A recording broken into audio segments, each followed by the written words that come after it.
പിന്നെ ഇതൊരു വ്യൂസിന് വേണ്ടിയിട്ടുള്ള വീഡിയോ അല്ല കേട്ടോ. ഒരു ഗുരുതരമായിട്ടുള്ള മാനസിക സാമൂഹിക പ്രശ്നത്തിൻ്റെ വിശദീകരണമാണ്.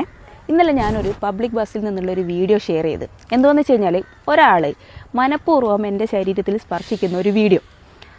അതൊരു ആക്സിഡൻ്റ് അല്ല, ഒരു മിസ്അണ്ടർസ്റ്റാൻഡിങ്ങും അല്ല. ഇത് മേജർ സൈക്കോളജിക്കൽ ഇഷ്യൂവും സെക്ഷൽ ബൗണ്ടറി വയലേഷനുമാണ്. അതായത് കൺസെൻ്റ് ഇല്ലാതെ ഒരു മനുഷ്യൻ്റെ ശരീരത്തിൽ തൊടാൻ ആർക്കാ അവകാശമുള്ളത്? ശരിക്കിത് കാണിക്കുന്നത് എന്താണെന്നറിയോ? അയാൾക്ക് അയാളുടെ ഇമ്പൾസ് കൺട്രോൾ ചെയ്യാനുള്ള ശേഷിയില്ല, മറ്റുള്ള മനുഷ്യന്മാരോടുള്ള എമ്പതി ഇല്ല. ഇതിനൊക്കെ അപ്പുറത്ത് ആരും എന്നെ ഒന്നും ചെയ്യില്ല എന്നുള്ളൊരു മറ്റേടത്തെ വിചാരമില്ലേ, അതും കൊണ്ടാണ്. എന്താണെന്ന് വെച്ചാലേ, ഞാൻ ഈ ഫസ്റ്റ് എൻ്റെ മുന്നിൽ നിൽക്കുന്ന ഒരു പെൺകുട്ടിക്കുള്ള ഡിസ്റ്റർബൻസ് കണ്ടിട്ട് എൻ്റെ ഫോണിൽ വീഡിയോ ഓണാക്കി ഇങ്ങനെ പിടിച്ചു.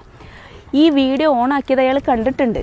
അയാളത് കണ്ടുകൊണ്ടിരിക്കെ തന്നെ അയാൾ കുറച്ച് നേരം അങ്ങനെ നിന്നു, വേറെ കുഴപ്പമൊന്നുമില്ല. കുറച്ച് കഴിഞ്ഞപ്പോൾ അയാളത് പിന്നെ റിപ്പീറ്റ് ചെയ്തുകൊണ്ടിരിക്കുക. അതിൽ നിന്ന് എന്താ മനസ്സിലാക്കുന്നത്? വീഡിയോ എടുത്താലും എനിക്ക് പ്രശ്നമില്ല, എങ്ങനെയായാലും പ്രശ്നമില്ല, ഞാൻ ചെയ്യാനുള്ളത് ചെയ്തുകൊണ്ടിരിക്കും എന്നുള്ളത്.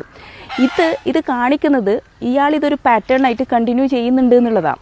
എന്ന് വെച്ച് കഴിഞ്ഞാൽ അയാളുടെ ബിഹേവിയറിൽ നല്ല പ്രശ്നമുണ്ട്. ഇതൊരു മെയിലിൻ്റെ നോർമൽ ബിഹേവിയർ അല്ല, ഇൻസ്റ്റിങ്ക്റ്റും അല്ല, ടെംപ്റ്റേഷനും അല്ല, പിന്നെന്താ? അൺകറക്റ്റഡ് ബിഹേവിയറാണ്. സൈക്കോളജി പറയണതേ unchallenged behaviour become repeated behaviours. നമ്മളെന്താ ചെയ്യേണ്ടത്? ഞാൻ ഇന്നലെ ആ വീഡിയോ എടുത്ത് അയാൾക്കത് പ്രശ്നമല്ല എന്ന് അയാൾ മനസ്സിലാക്കിയിട്ട് വീണ്ടും അത് റിപ്പീറ്റ് ചെയ്തത് കണ്ടിട്ട് ഞാൻ ആ വീഡിയോ പോസ്റ്റ് ചെയ്തതിൻ്റെ ഉദ്ദേശം എന്താണെന്ന് വെച്ചാൽ ഇത് മാക്സിമം ആളുകളിലേക്ക് എത്തിക്കുക.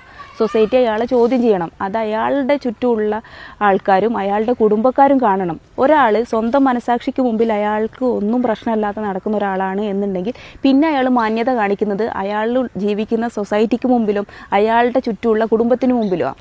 അപ്പോൾ ഈ കുടുംബം അത് അറിഞ്ഞു എന്നറിയുമ്പോഴും സൊസൈറ്റി അത് അറിഞ്ഞു എന്നറിയുമ്പോൾ മാത്രമാണ് ഇവർ ഈ ബിഹേവിയർ ചേഞ്ച് ചെയ്യാൻ പോകുന്നുള്ളൂ. അതാണ് ഞാൻ ആ വീഡിയോ ഷെയർ ചെയ്തതുകൊണ്ട് ഉദ്ദേശിച്ചത്. ആ സാധനം സൊസൈറ്റി നോർമലൈസ് ചെയ്യുന്നത് കൊണ്ട് എന്താ ഉണ്ടാവുന്നത് എന്ന് വെച്ച് കഴിഞ്ഞാൽ അയാൾ ഒരിക്കലും അത് ചേഞ്ച് ചെയ്യാൻ പോകുന്നില്ല. ഇങ്ങനെയാണെങ്കിലും വിക്ടിമിനെ മാത്രം ക്രൂശിക്കാനേ ഇവിടെ ആളുകളുള്ളൂ എന്ന് പറഞ്ഞിട്ട് അയാൾ അത് ആ സാധനം റിപ്പീറ്റ് ചെയ്തുകൊണ്ടേയിരിക്കും. ഇതൊരു ചെറിയ തെറ്റല്ല, ജോക്കും അല്ല, അറ്റൻഷൻ സീക്കിങ്ങും അല്ല. ഇതൊരു major psychological and social issue ആണ്. സൊസൈറ്റിയും കുടുംബവും അറിഞ്ഞ് അയാളെ ബിഹേവിയർ, ഇത്തരം ആൾക്കാരുടെ ബിഹേവിയർ തിരുത്താനാണ് ശ്രമിക്കേണ്ടത്. എനിക്കിപ്പോൾ ഈ വീഡിയോ കണ്ടിട്ട് ഇതിൻ്റെ റിയാക്ഷനും ഇതിൻ്റെ റെസ്പോൺസൊക്കെ കണ്ടിട്ട് തോന്നുന്നതേ ഇയാളേക്കാൾ ഭയങ്കര കൗൺസിലിംഗ് കൊടുക്കേണ്ടത് നമ്മുടെ സൊസൈറ്റിക്കാണ്.